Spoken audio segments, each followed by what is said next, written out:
Welcome back. As we said earlier that we are going to talk about marine life and the effect of pollution on it, as an Egyptian PhD candidate was internationally awarded for marine pollution research. And to shed more light on this issue, I'm delighted to be joined here in the studio with Dr. Ghada Mustafa. Good morning. Good morning. Ghada, first of all, if you can tell us about your field of study and the discoveries, or what you have, walk us through what you have done so far. Yeah, sure. So, PhD, I was working on assessing the effects of industrialization, and this includes even other pollution sources on the microbial community, the harbor, the coast of the Red Sea. And do you know the sediments? It's the part of the sand underneath the water. And along the coast, there is also, when we call coastal sediments, this means that the water reaches this level, for example. So we went along the coast of the Red Sea, from Tabat and Marsa Alam, and we collected samples, sediment samples, and we looked for the microbial communities that harbor each side of these, so collectively. And this is what's unique about this study. At each site, we wanted to know every single microbe lives in this site. And then we also know the impacts of the sites that we visit. So if it's shipping a port for aluminum or for phosphate, or is it a protected area like Ras Muhammad, or it's a very harsh conditions like saline or sort of. And then we try to correlate and assess, and along with other types of analysis, chemical analysis and physical, and we see the general picture. And then we come out with conclusions, how these oil or pollution or any sort of pollution affected the microbial communities that should be naturally living there. Dr. Ghada, you received the Best Poster Award at the International Marine Microbiology Conference in Qingdao, China. So can you tell us more about this award? Yeah, so thank you, but I'm still a student, so it's not a doctor. And this award I've taken, it's called Best Poster Award in one of the very big microbiology conferences. It's mainly about, scientists, when they go to present their work out in any conference, they either present it in a poster format or in a PowerPoint presentation. And in the among the posters, there were more than 100 posters. And and actually my poster got the Best Poster Award. And this happens through the 3 successive days of the conference. So just to clarify things here, you got an award for the way you presented your work? No, or for the findings itself? No, for all of that. How you present, yes. I'm gonna tell you, like, each professor after I got the award told me why he gave me. So it's basically professors from worldwide that attend this conference, and they through the 3 successive days of the conference, they pass through all the posters, and they mark it, they evaluate it, and based on certain factors. After the 3 days of the conference ends, they collect all the professors' evaluations, and then they see the best posters. And these evaluations based on many things. Like one of the professors told me, because you did a lot of analysis, like if this doesn't work, I look at this, and this is that, and you have many pictures together to show. So you did. If you see the poster till the end, you will find so many types of analysis done. And the second thing, another professor told me that because you were able to cosmetically show all data in a way that attracted the audience or attracted your colleagues to sit and look at it and ask you questions about it. And even there are photographers there that take pictures for how many students stand in front of your posters and ask you questions. And that's why it was, you got the award, yes. So why did you choose to study marine life? Okay, so it's not common. No, it's not very well public or known to public. Yes. But it's like most of the researchers that work on the Red Sea or that work in universities like Suez University, Yes. for example, or you will find all of them working on the marine coast, because actually Red Sea is a very, very rich environment to study from different aspects, and the pollution also is very rich. So we can study But you are both. not studying the Mediterranean, only Red Sea. Your research is on. Mine Yes. is on the Red Sea, but a lot of researchers are On the Mediterranean. they actually dissecting the Mediterranean. So in my master's, when I first joined the AUC, I was lucky to have a project running, or it was initiated. It's KAUST, I think. My advisor, Dr. Rania Siam, she was with you so many times, and she presented KAUST. And actually, this project for my PhD, assessing the effects of industrialization along the Egyptian Red Sea coast, she shed the light upon it one time. And so they were interested in first in studying the central rift of the Red Sea, these brine pools, that's untouched areas, and it's very deep, and it has very unique characteristics. And this was a very big project in collaboration with the KAUST. Yeah, if you can tell us what does this picture has to do with Yeah. your... Yeah. No, this actually is a solar lake in Taba. This is with borders with Jordan and Israel and Saudi Arabia. This lake, it used to be a stratified lake. It's discovered since 50s, and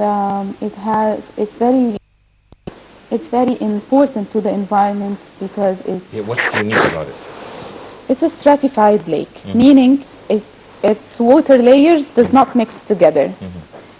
Due to and seasonally, this happens seasonally due to the difference in the temperature, which makes the salinity of these layers increases in summer, making the one layer is denser than the other layer, so they don't mix. And then in the winter and in the spring, they mix together because the salinity decreases. And you see the salinity around the lake itself, and also it used to have cyanobacterial mats, which is like one of the important oxygen efflux to the... Can you also comment on the pictures that we're airing right now? Yes, this is while I was presenting my first part of the PhD work in ASM in Boston. It's the American Society for Microbiology. It's actually the biggest ever microbiology meeting yearly happens worldwide. And it hosts around 200,000 scientists. Yeah, so I was very great, very lucky to be in this conference. So how do you see the future of scientific research in Egypt? Okay, I have a point here. So I'm against the stereotyping that there is no research in Egypt. Yes. Because actually all of my work and my colleagues' work, which actually is very interesting work too, is happened in Egypt. Yes. And I didn't do any type of analysis. I didn't travel to do any type of analysis. You got all the support you needed. Yes, I got all the support I needed. And let me tell you something. There are obstacles here in Egypt, yes. There are obstacles out there too. So first of all, you don't have your family, you don't have your friends, you don't have anything. You have, it's only work.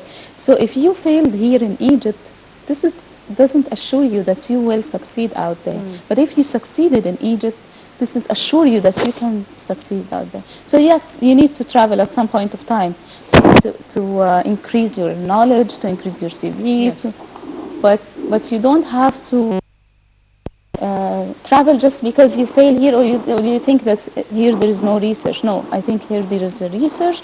There is good and very qualified professors, and the research I've done, it was very up to date. So whenever I travel in any of the conferences, I never found myself did any old fashion experiments, or did or have like a low quality of work at all.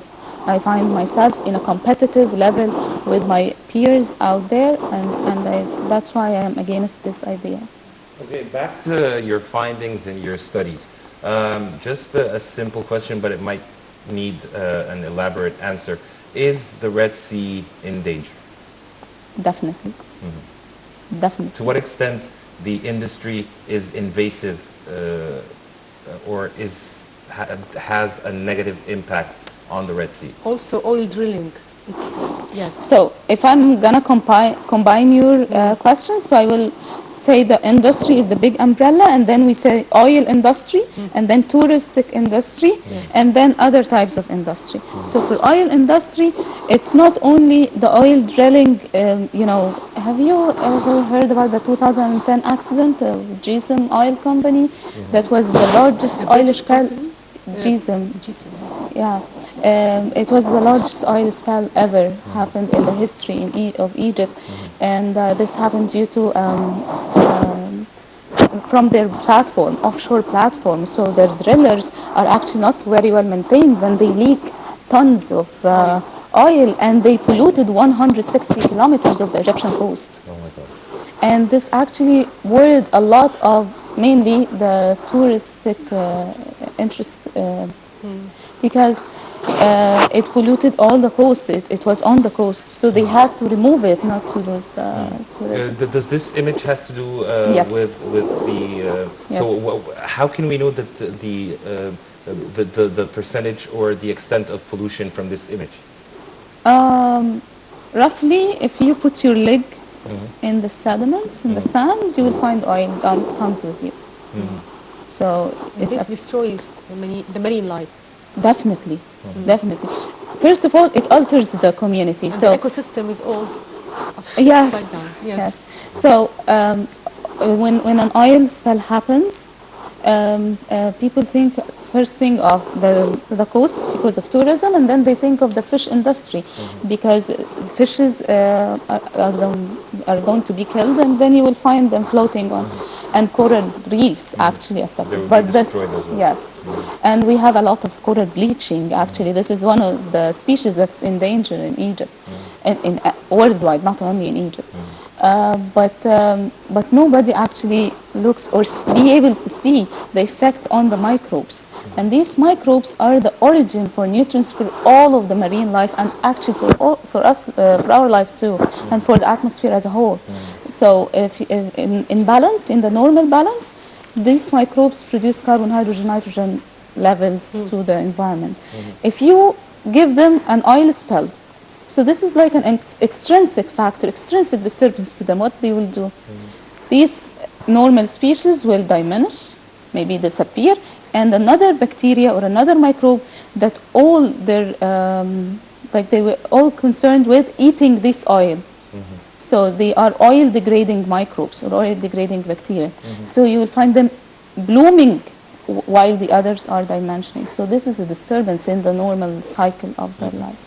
And of course, this will impact other marine life. Like if they need a certain level of carbon, they won't be able to find it, or they will find higher levels of carbon, or other heavy metals, which is very toxic.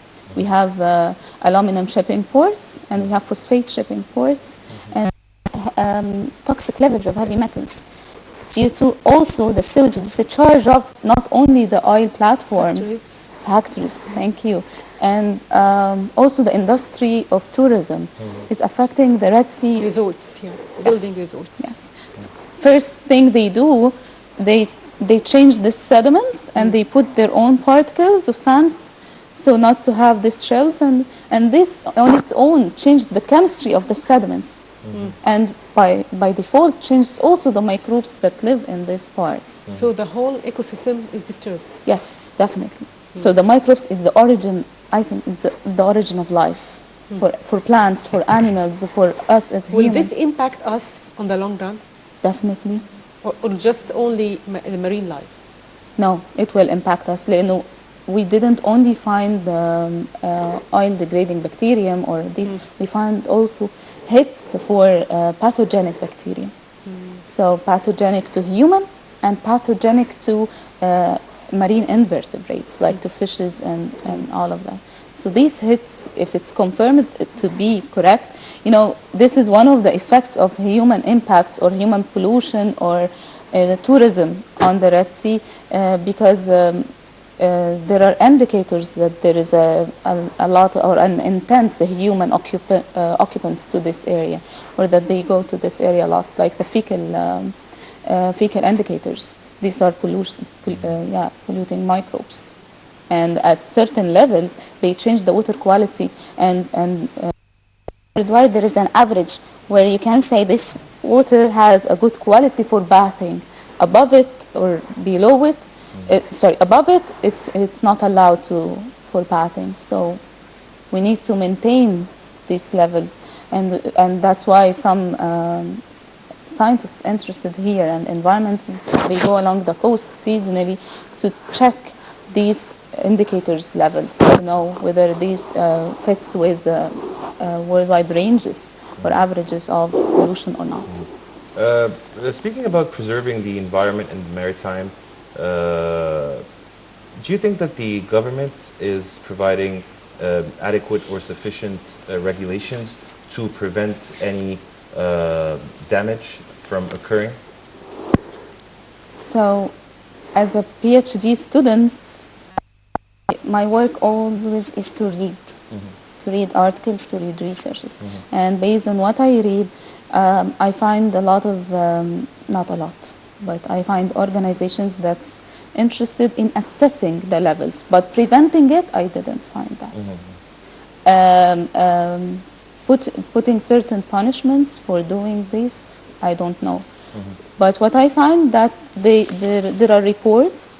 Yes, it's yearly reports. For example, every 3 to 4 years, they assess certain pollution indicators along the coast. And that's what I think it's needed is to make it more harsh, because this is very dangerous. Yes. Okay, can you tell us quickly what are the next steps of your research? Yes. My next steps, as I just mentioned to you, each site will tell us about, can tell us about the pollution type. Okay. So we want to, this is the long-term goal, to generate kits that can be used to assess or to say that these are, that here there is this dominant type of pollution based on the microbial levels. Okay, Ms. Ghada, Mustafa, thank you for being with us today. Thank you. Thank you so much for the info and the tips that you have given us, and hopefully you'll have a bright future ahead. Thank you so much. And dear viewers, by this we wrap up today's episode of The Breakfast Show. Just a quick recap of what we discussed. We talked about the parliamentary elections as they're finally over, and we're waiting for the official tallies. And we also discussed the effect of the industry on the Red Sea with our guest here in the studio. Dear viewers, you were in the company of Shireen Aidid and Karim Gamaluddin. Until we meet again, this is goodbye.